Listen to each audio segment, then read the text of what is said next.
So we have completed in the earlier class Laplace transform of multiplication by t, Laplace transform of division by t. So we'll move on to the next property called Laplace of derivative. Laplace transform of derivative. Laplace transform of derivative. Write down the statement. If f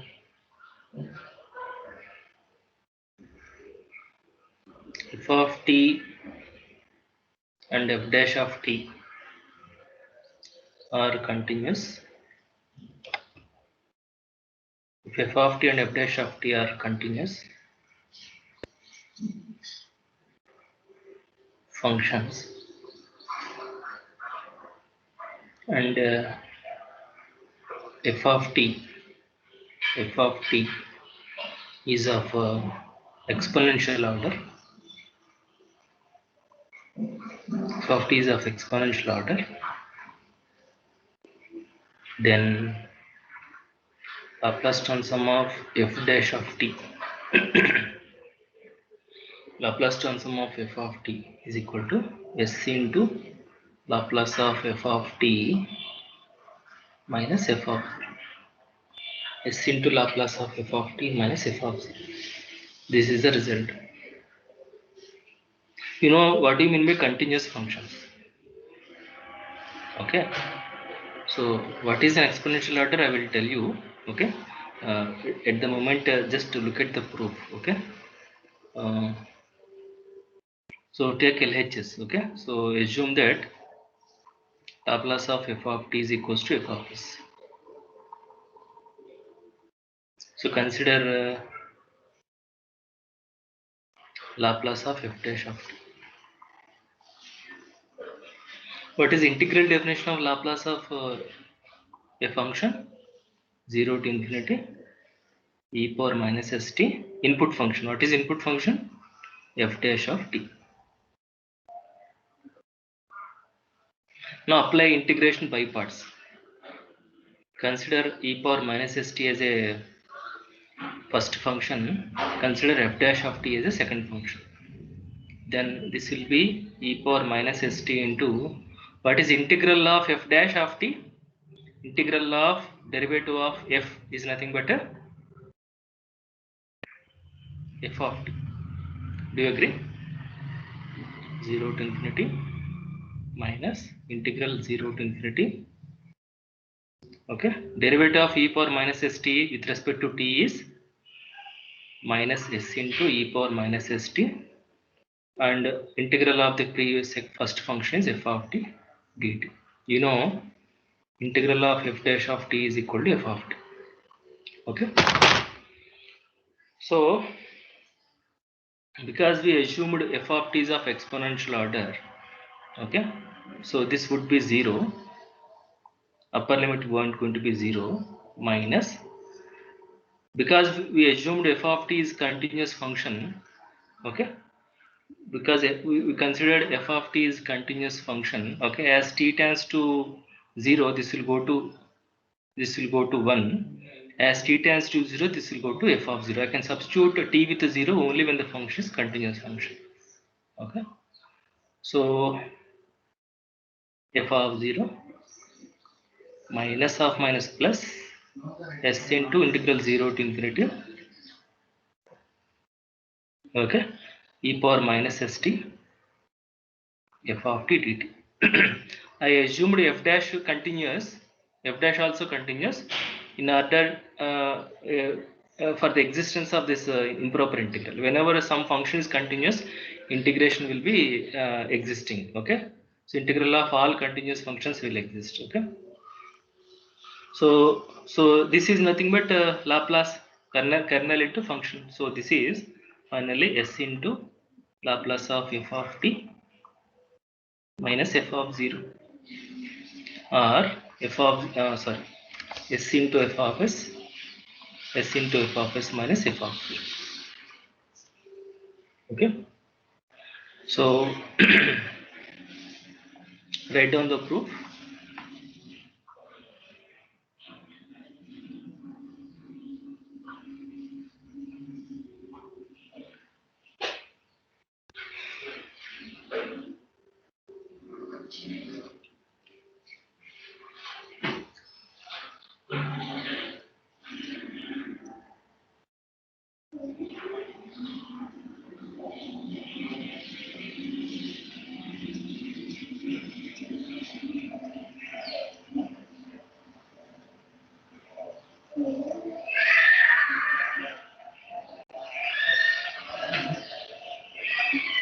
Shall I proceed? Yes, sir.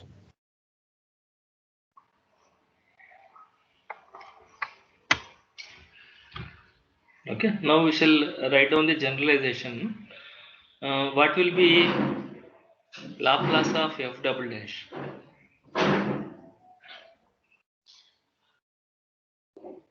Can I write it as Laplace of f dash whole dash of t?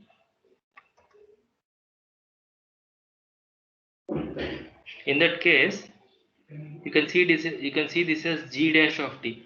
What is Laplace of g dash of t? S into Laplace of g of t. What is g? F dash of t minus g of 0. That means what? F dash of 0. But what is Laplace of f dash of t? S into Laplace of f of t minus f of 0 minus f dash of 0.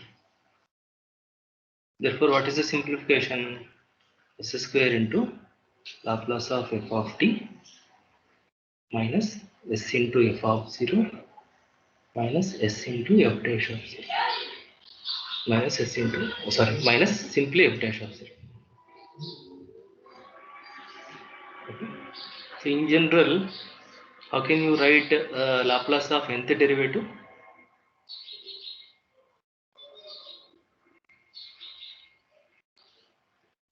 Laplace of nth derivative. Laplace of nth derivative at t would be double dash s square nth derivative s power n Laplace of f of t minus decreasing powers of s power n minus 1 into f of 0 minus s power n minus 2 into f double dash of f dash of 0. Am I right? Minus s power n minus 3 into, okay,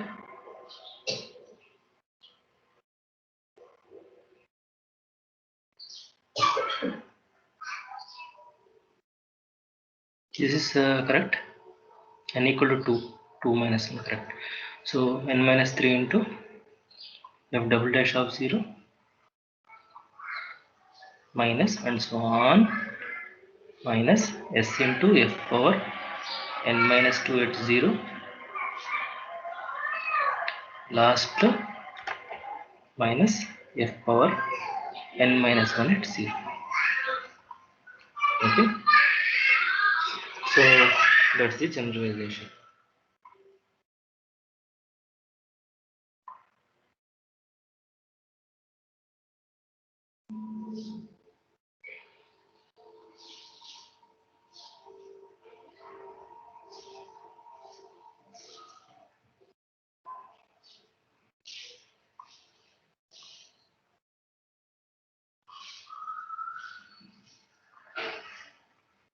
Did you copy?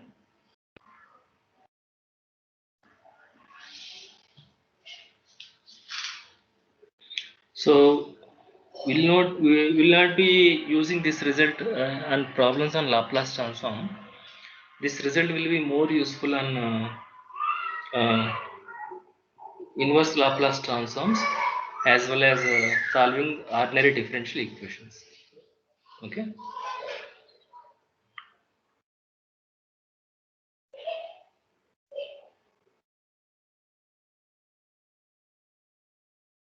I'll just give one problem. Given that d square minus 2d plus 3 of y equal to 0, y of 0 equal to 0, and y dash of 0 equal to 0. Find Laplace of y. Find Laplace of y.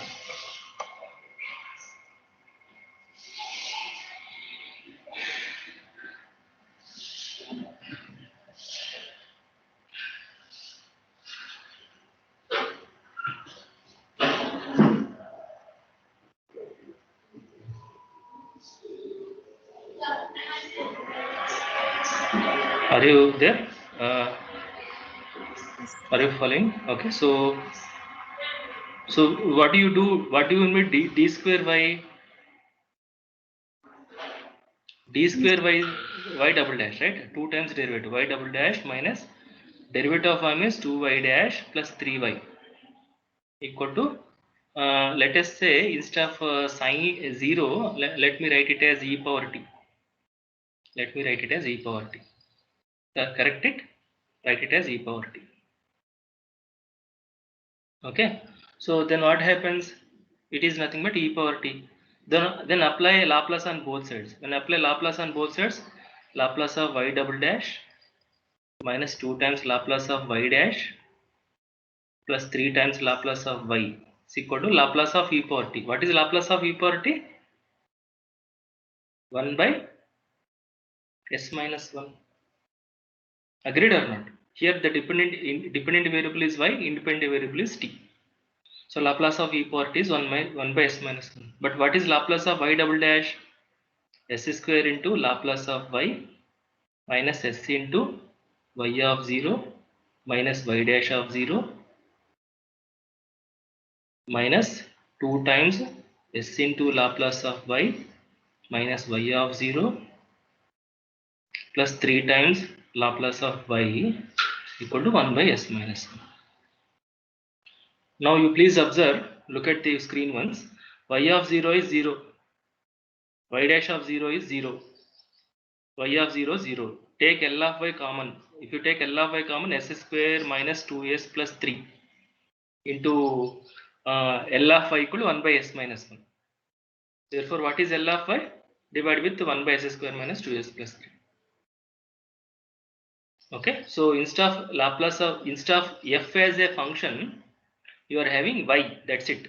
You are applying Laplace of derivative formula. Is this clear?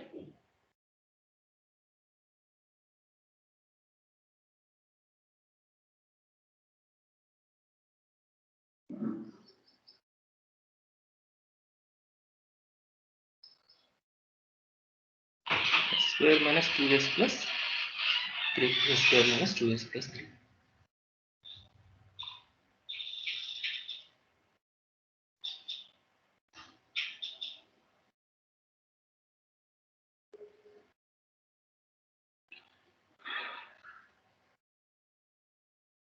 Do you follow?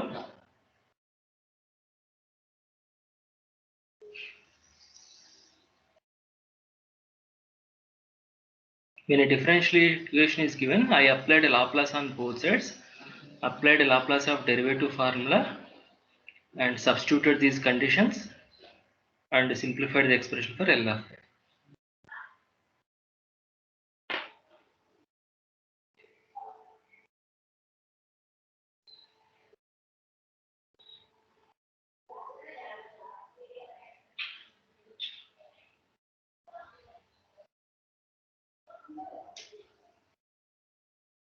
Shall I proceed?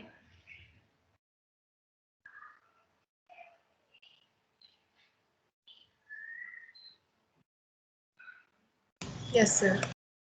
Okay. Now, last property. So Laplace of derivative is there over. Therefore, what would be the last property? Laplace of integral. Laplace of integral. Write down the statement. If Laplace of f of t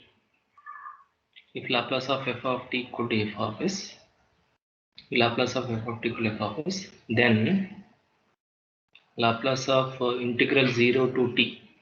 Because I used t already here, I will use another variable called x, f of x dx is equal to 1 by s into f of x, or 1 by s into Laplace of f in the parameter x. 1 by the parameter s1.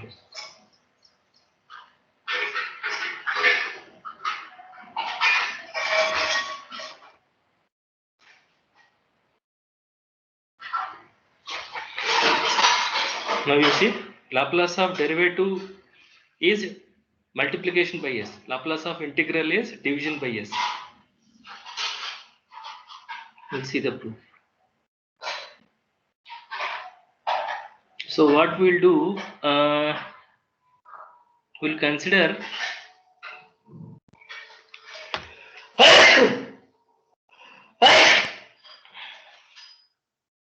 sorry, given that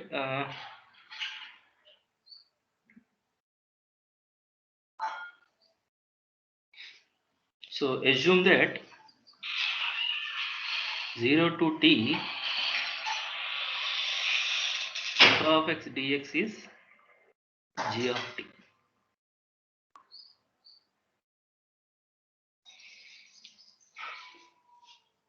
Okay.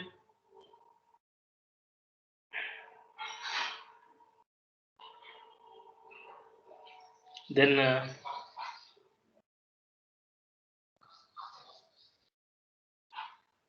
you differentiate it on both sides.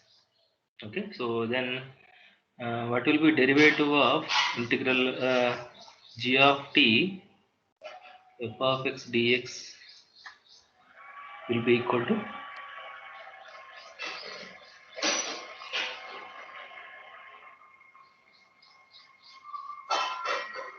am I right?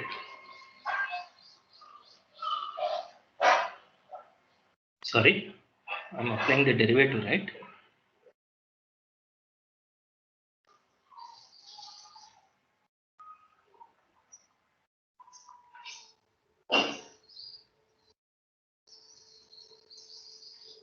Okay. So then what will be Laplace of g dash of t?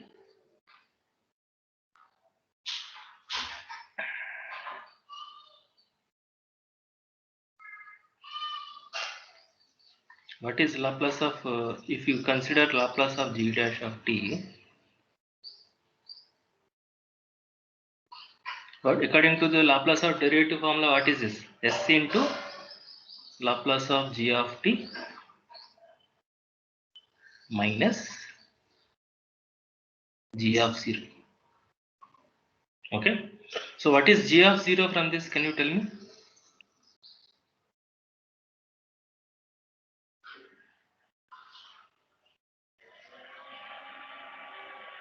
What is this integral?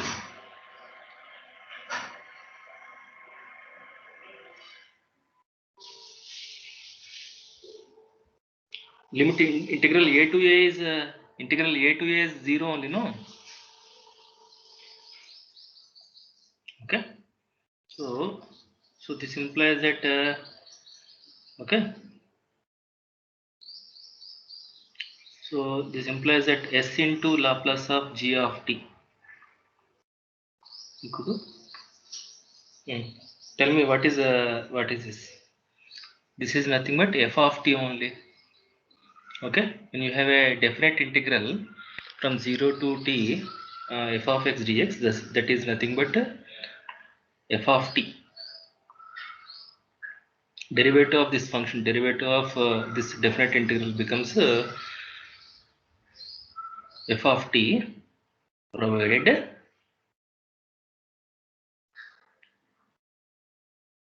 actual definition is f of t minus f of 0. Okay. So if I assume that f of 0 equal to 0,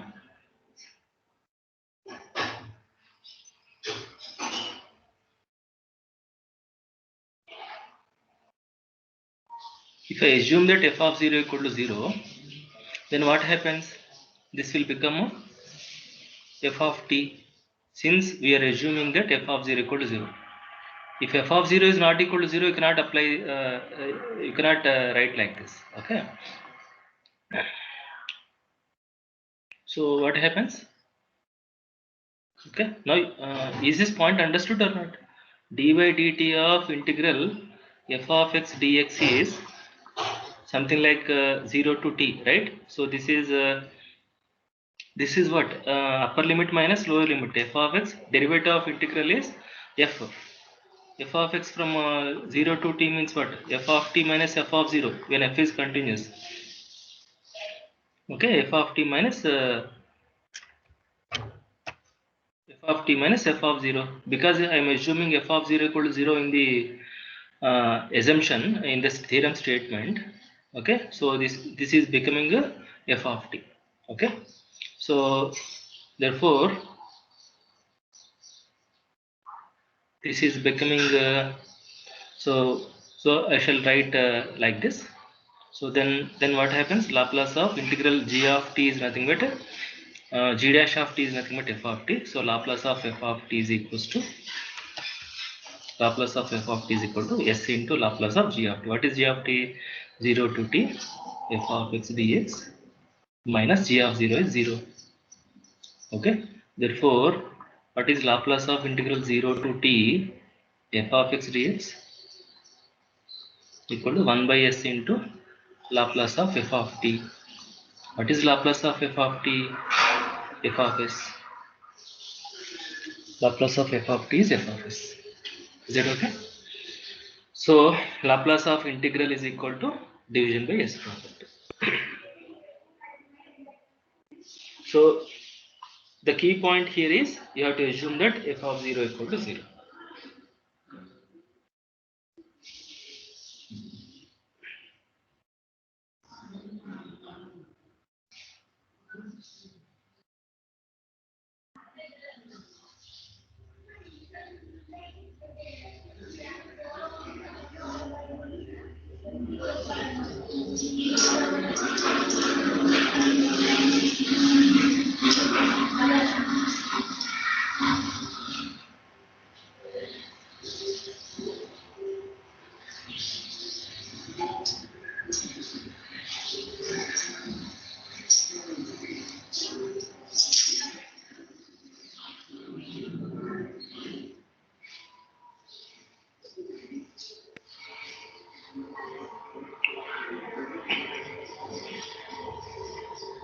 Shall I proceed?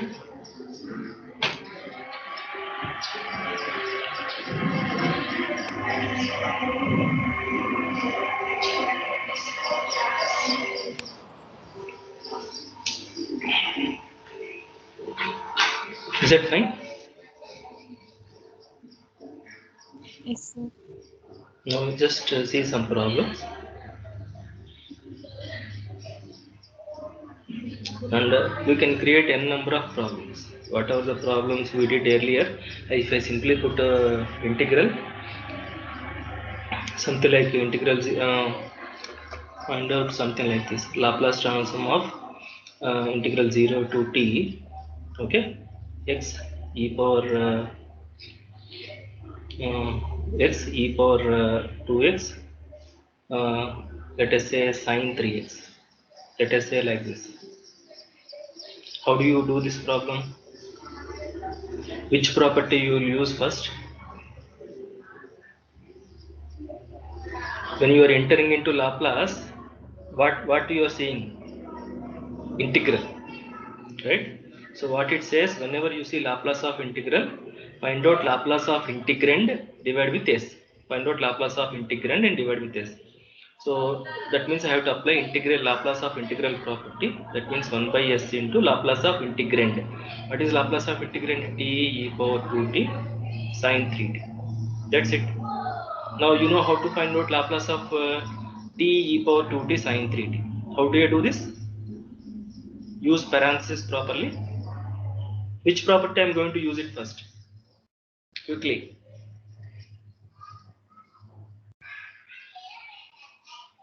You see exponential. That means what I have to do? S Laplace is of t sine 3t shift S to S minus 2. shift s to s minus 2. Okay, that's it. Now this is 1 by s into, I know Laplace transform of t sine at. Laplace of t sine at is 2as by s square plus a square whole square. That means 2 into 3 into s by s square plus 3 square whole square. Shift s to s minus 2. So this is going to be simply 1 by s into 6 into, wherever s is there, replace s with s minus 2 by s minus 2 whole square plus 9 whole square.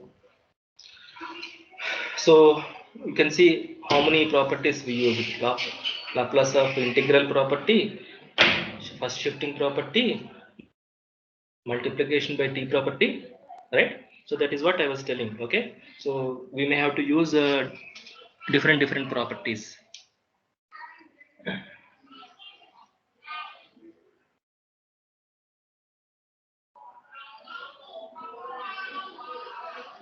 Shall I proceed? Yes, sir. Now if the problem is like this, Laplace of e power 2t integral 0 to t x sine 3x dx, sine 3x dx. Now tell me what property I have to use first. When you are entering into Laplace, which function you are seeing exponential into some function of t? Whenever you have exponential into some function of t, what property you have to use?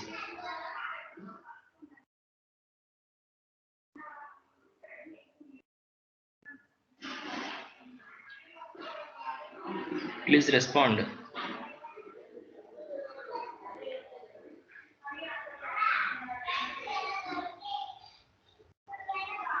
You have to use first shifting property. What is Laplace of e power at into f of t says? Laplace of f of t shift s to s minus a. Am I right? Yes. So placement of the exponential function is to be seen carefully. Previously exponential function is in the integrand. Here exponential function is outside the integral. Now apply. Now what property you have to apply to this to evaluate this?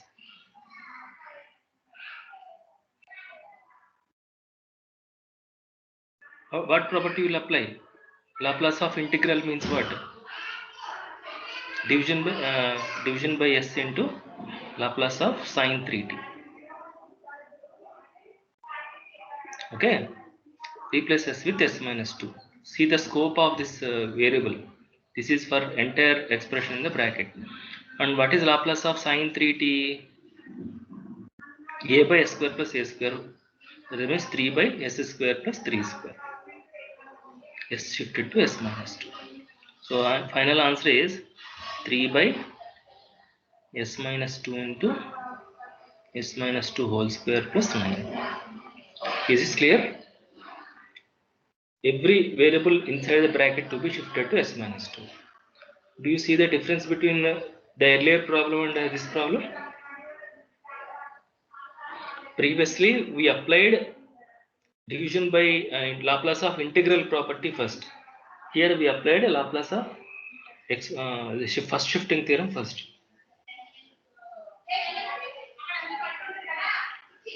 Is this okay?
Take this as homework.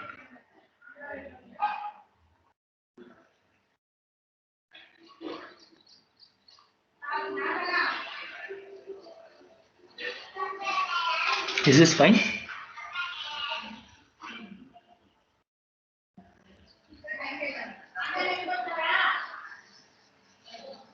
Okay, so far we completed proving theorems and demonstrated each theorem with a few examples. Okay, I said after proving all the theorems, we will be doing more problems on Laplace transforms, which combines more than one or two properties. That we will do in the coming classes. Okay, so I'm going to conclude the class by telling one important point. Shall I move to the next page? Yes, sir. Put this side heading sufficient conditions. Sufficient conditions for the existence of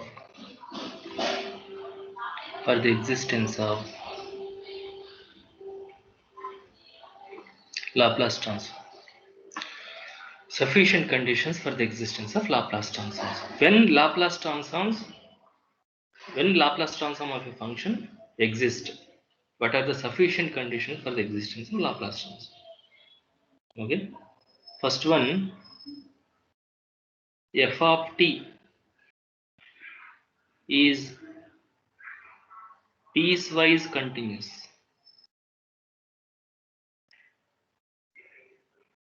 F of t is piecewise continuous on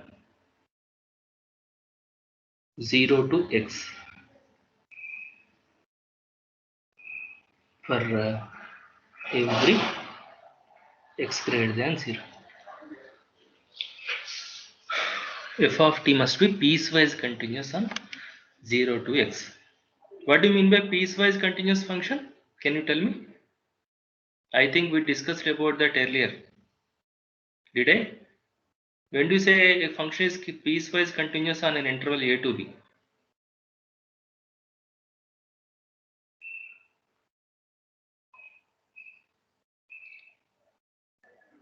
Like this. So, how many discontinuities are there? Yes. There are two discontinuities. Can you see that? The function is having breaks at 2 points. The function is having breaks at 2 points. At this point and at this point. Okay, so the number of if at all there is a discontinuity, the number of discontinuities must be finite. If you want to say some function is piecewise continuous in a finite interval, you count how many discontinuities are there. The number of discontinuities must be finite, and each discontinuity must be a finite jump discontinuity. What do you mean by jump? Jump is nothing but the difference between right limit and left limit. So the jump is the difference between right limit and left limit. So this jump must be finite. Then we say it is a finite jump discontinuity. Otherwise, infinite jump discontinuity. So now you see there are two discontinuities. Okay, 2 is finite, and each discontinuity is a finite jump discontinuity. Therefore, this is a piecewise continuous. Broadly saying, a piecewise continuous function is a function which may or may not be continuous on an interval, but it will be continuous in subintervals. See, so it is not continuous on this interval because there are discontinuities, but it is continuous on subinterval a to c, c to d, d to b. From here to here it is continuous, and here to here it is continuous, and here to here it is continuous. At the endpoints of the interval, the function should have finite jump. Function should have finite jump. Such a function is said to be piecewise continuous function. So when do you say a function is piecewise continuous on the entire interval 0 to infinity? You take any finite interval. In this finite interval, it should be piecewise continuous. You take every interval of the form 0 to x. X can vary from 0 to infinity. You take any finite interval. In that finite interval, if the function is piecewise continuous, then you say the function is piecewise continuous on the entire real line. Okay. Can you give an example of a piecewise continuous function?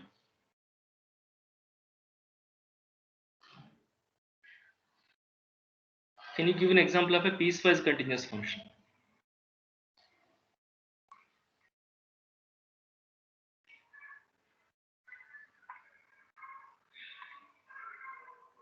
What is this function called?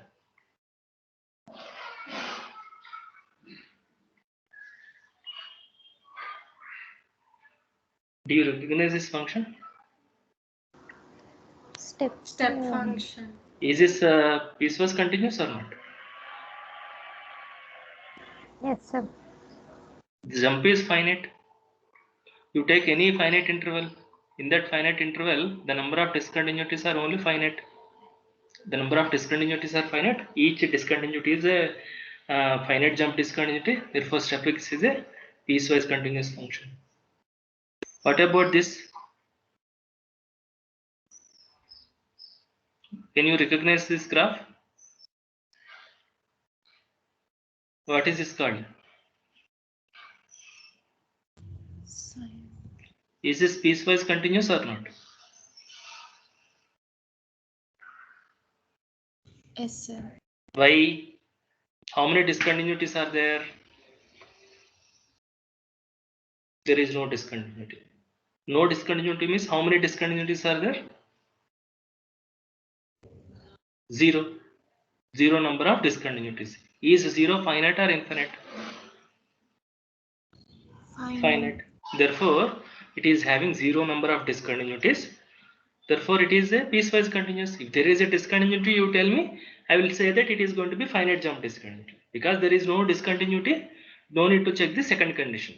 Whether it is it is having finite jump or not, irrelevant. Because it is finite jump only because left limit equal to right limit. So the difference of right limit and left limit is going to be 0. 0 is finite. Okay. So every continuous function is a piecewise continuous function.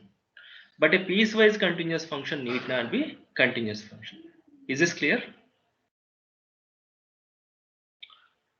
So which one is going to be bigger class? Do you think that set of piecewise continuous is a bigger class, or set of piecewise continuous functions are bigger class? Continuous functions are bigger class, or piecewise continuous are bigger class? Continuous. Yes. Which one is bigger? Continuous is bigger. How come? I said every continuous function is a Piecewise. piecewise, but a piecewise need not be continuous. So which is bigger class? Piecewise. Piecewise continuous function. So piecewise continuous function is a superset of continuous functions. Is this clear?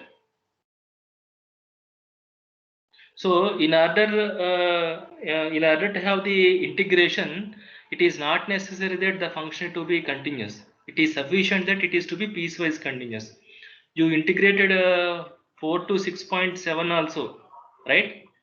How did you integrate 4 to 5, 5 to 6, 6 to 6.7? You splitted the interval of integration. Why you splitted it? Because there are some discontinuities at the interval in between. But still you are able to integrate, no? Is that okay?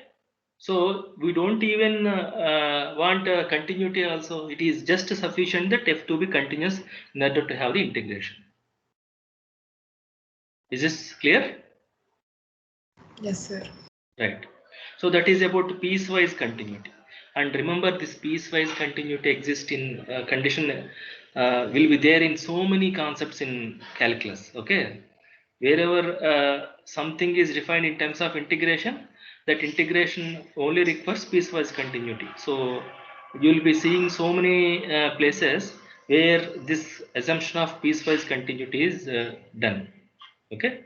So second one is f of t is of exponential order s naught. F of t is of exponential order.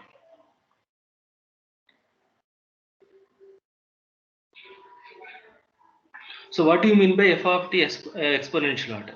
So I will write here definition. That means limit t tends to t tends to infinity, e power st e power minus st into modulus of f of t. E power minus st into modulus of f of t is 0 if s greater than s naught does not exist if s less than s naught does not exist if s less than s naught.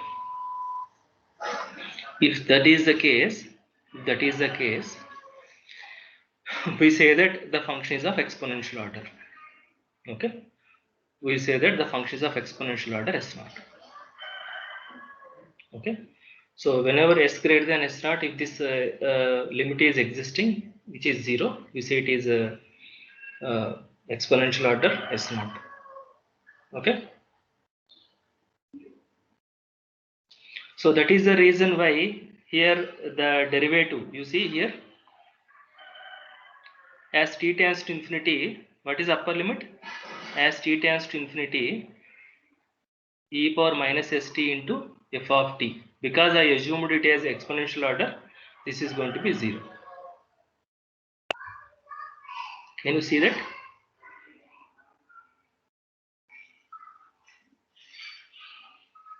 Okay.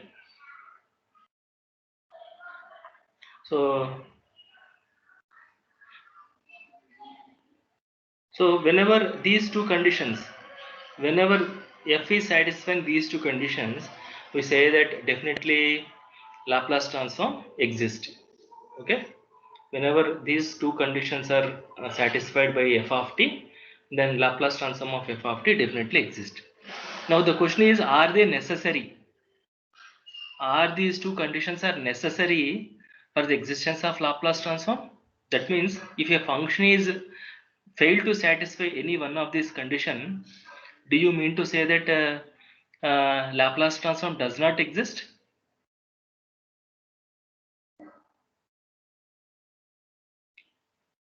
The above conditions are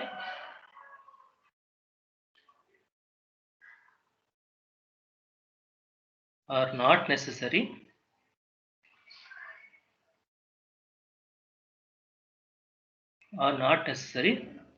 for the existence of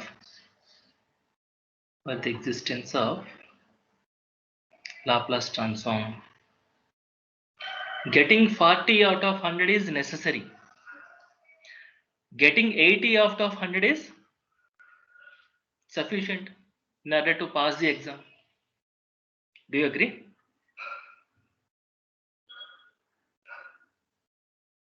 If you don't get 40, you will fail. If you don't get 80, will you fail?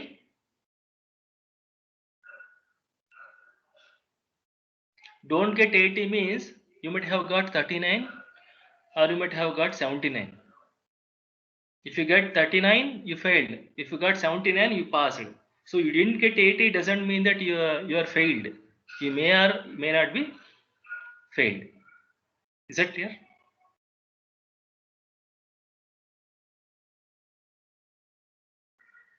Did you realize the difference between what is necessary and what is sufficient? Yes, sir. Right. So what is the example you give in order to justify this statement?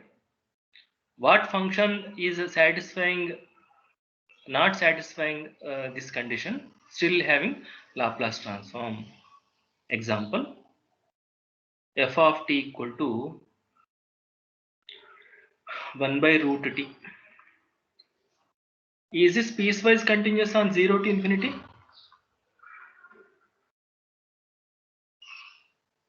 Is this piecewise continuous at t equal to 0? It is discontinuous at t equal to 0. Can you see that? Yes, sir. What kind of discontinuity? Is it finite jump discontinuity or infinite jump discontinuity? Infinite jump is when you say it is infinite jump discontinuity, can it be piecewise continuous function? No. No. So it is not a piecewise continuous function because it is having a infinite jump discontinuity at a point t equal to 0. For a piecewise continuous function, every discontinuity must be finite jump discontinuity. So though it is not a piecewise continuous function, you know Laplace transform of 1 by root t. Laplace of t power 1 by 2 is gamma of minus 1 by 2 plus 1 by s power minus 1 by 2 plus 1. Do you agree? So gamma of 1 by 2 is root pi by root s. Root of pi by s. Okay. Therefore, Laplace of 1 by root t existing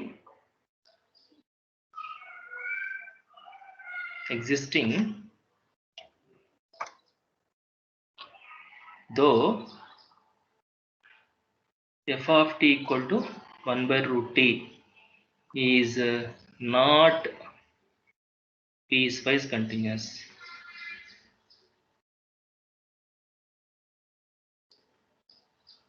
Function on 0 to infinity. So this is very, very important. Somebody, if you say to tell someone, sir, I know Laplace transforms, then they'll immediately ask, what are the sufficient conditions for the existence of Laplace transform? Do you think that Laplace transform exists for every function? Answer is no. Example, 1 by t. Laplace of 1 by t does not exist. So Laplace of every function need not exist. And what are the sufficient conditions for the existence of Laplace transform? Piecewise continuity, exponential order. Are they sufficient or necessary? They are only sufficient. That means what? So can you give an example of a function which is not satisfying sufficient conditions, still having Laplace transform? Yes, sir. 1 by root t is not piecewise continuous, but it is still having Laplace transform. This insight is important. Is it okay? Yes, sir. Yes, sir. Right.